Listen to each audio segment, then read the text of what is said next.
This summer was really impactful on my life. It was a chapter of independence, risk, and bliss. Being alone in an off-grid cabin in the mountains, trying to grow my own food sustainably in the garden I built, enjoying the small harvests each week, preparing meals and herbal goods from the plants, learning the native species and their unique uses, foraging the forests and the fields to become more self-reliant. It took years to get the inside redone, but the structure was still incomplete externally, so I familiarized myself with more power tools and chipped away at it.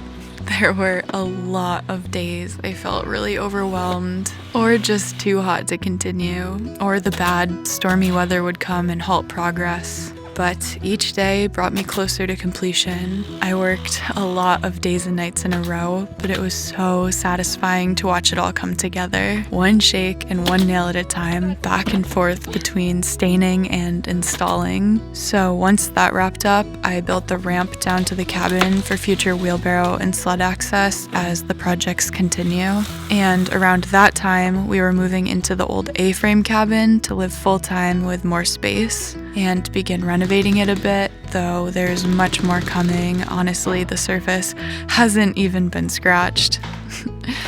Then the air started getting colder and early autumn settled in. Firewood was low for the year, so I split what I could, and I got the first fire going in the wood stove and put up plastic covers to keep the snow out and winterized the sink and fridge. Then transitioned back into the A-frame fully for a while, and now I'm back at this special place I became so connected to over the past few years.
It has been a long time since I've done that.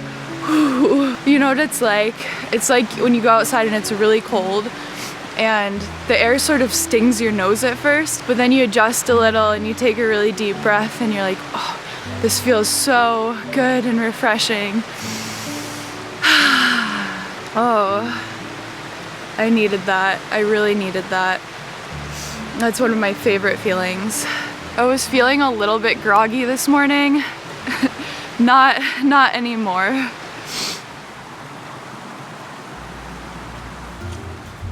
This cold weather can make it pretty tough to feel motivated. I've been coming up to this one spot on the property that I get just enough service. I can watch a video and take a class on something I'm interested in, topics that motivate me. So with that said, thank you to Skillshare for sponsoring this video. With thousands of engaging classes taught by world-class creatives who have launched their own lucrative side incomes, Skillshare is the largest online learning community with a learn by doing approach. Their wide range of topics can be accessed at any time and allow members to learn at their own pace. This is a great way to go from passion to paycheck. I personally have been taking a few lately, and one of them is called Building an Etsy Shop That Sells: Strategies for E-Commerce Success. It's by Peter Gard. Right now, I'm on the brink of a rebrand with my small holistic goods business, so going through and making sure that his recommendations are aligned with what I'm doing has been so helpful. For example, ensuring that my new photos match my central themes of the brand. My products feature natural, simple ingredients, so the photos will be minimal with specific earth tones, and I might change my banner from just a logo to highlighting products now. All of the teachers are knowledgeable, genuinely passionate, and friendly, they're experts. So if you want to unlock your creativity and learn something new, the first 500 people to use the link in my description will get a 1-month free trial of Skillshare.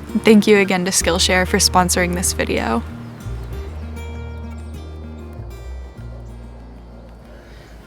So I noticed this over the summer when I was here, that the river makes my hair feel so much different. Usually I have really curly, wavy, tangly hair, but I get out of the river and not only is it easy to run my fingers through, but it's so soft. I have really missed this place a lot. It's been a while since I've spent any real time here. The sun's poking through now. There was a lot of thick fog this morning, which always looks surreal because the light rays come through the fog and just give this whole glow to the forest. All day yesterday and all night it was raining, and all I could think is how if it was just a couple degrees colder it would have been a snowstorm. That would have been so magical here.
I have not had my hands in the dirt in a long time.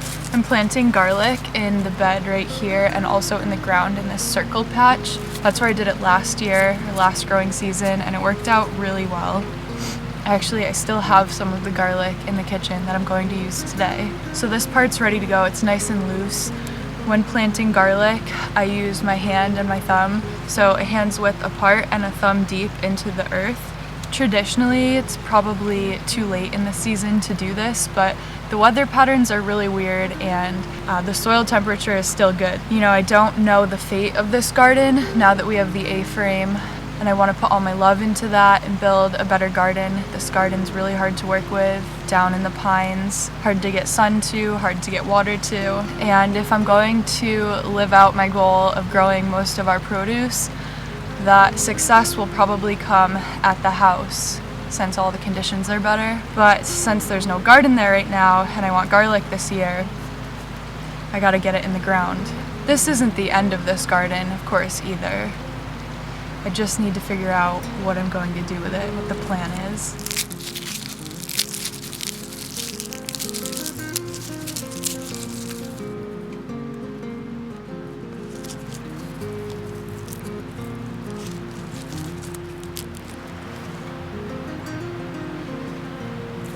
When you plant garlic, you want to make sure the casing is still on it, and also that you're putting each clove in with the pointy part up. Some people do plant garlic in the spring, but everyone I know plants garlic in the fall, typically the early fall.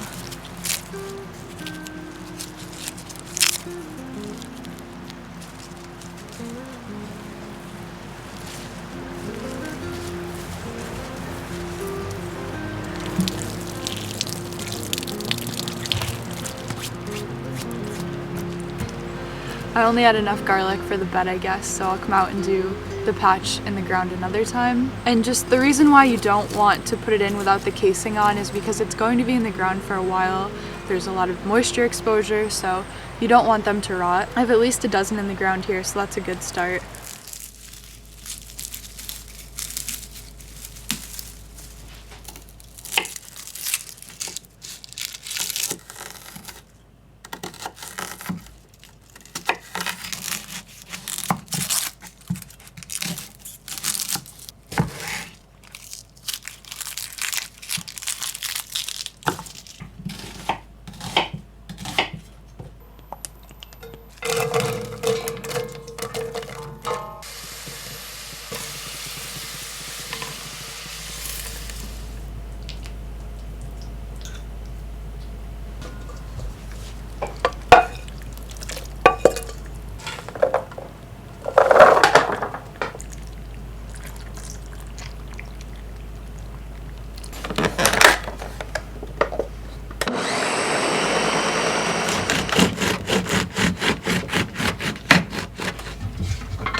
Grilled cheese and tomato soup on sourdough. Kyle actually swung by to enjoy dinner with me. He has been teaching me his sourdough magic, and I was able to bake my first loaf. I started it over at the A-frame and then took it here with me and baked it in the oven. Really looking forward to incorporating sourdough more.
I think this is going to be my last row. I wanted to make a scarf at first, but since I'm still so new at crocheting, I'm doing a headband. Wool is supposed to be very sweat wicking, and I've been running a lot lately, and I just can't handle the cold at all. My ears get really sore really quick. Let me show you what this will look like.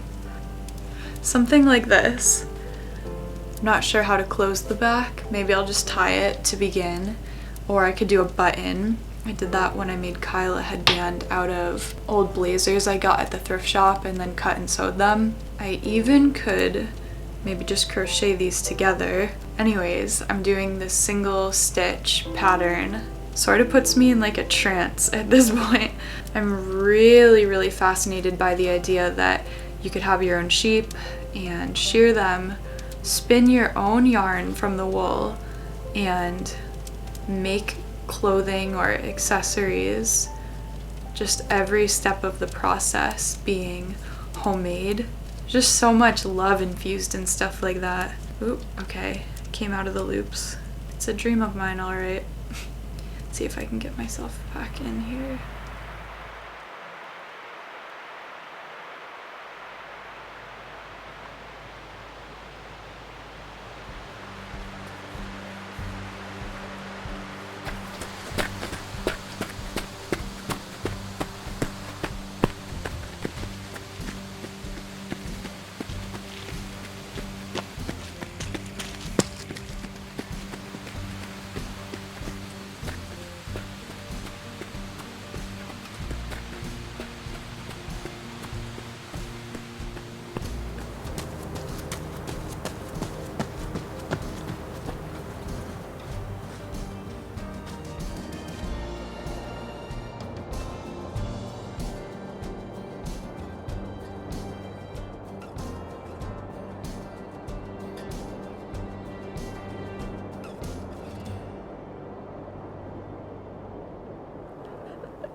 I'm kind of hiding in the pines from the wind right now. I just got so cold.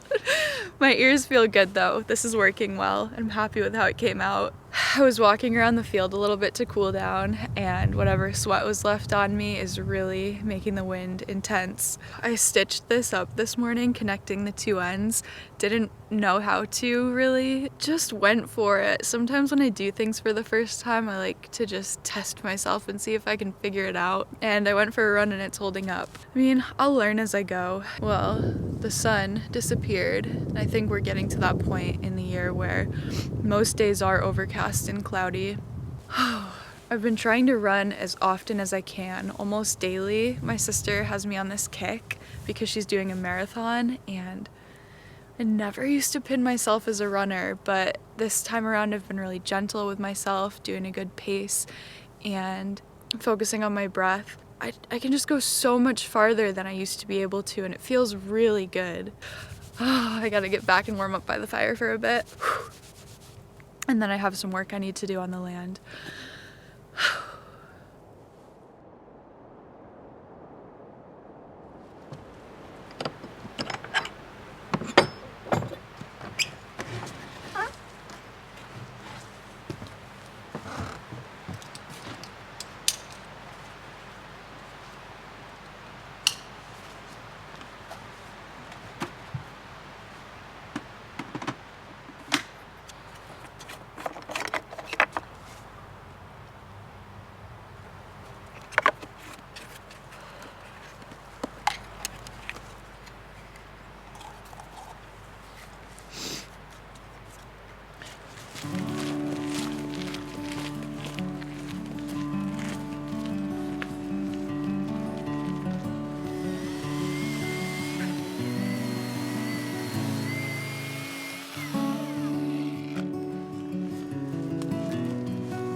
I should have learned this by now, but everything I do takes way longer than I think it's going to. I guess just between scouting out and foraging fallen trees that are still dry or cutting down ideal dead ones, that and getting it all over here, I really need a pull-behind sled. The wheelbarrow does not handle on this terrain. I've flipped many times in the past trying that, but I don't know. Whatever the factors are, it always takes a bit longer. So I'll definitely get through splitting this pile tonight. This is all prep for the project I've got planned.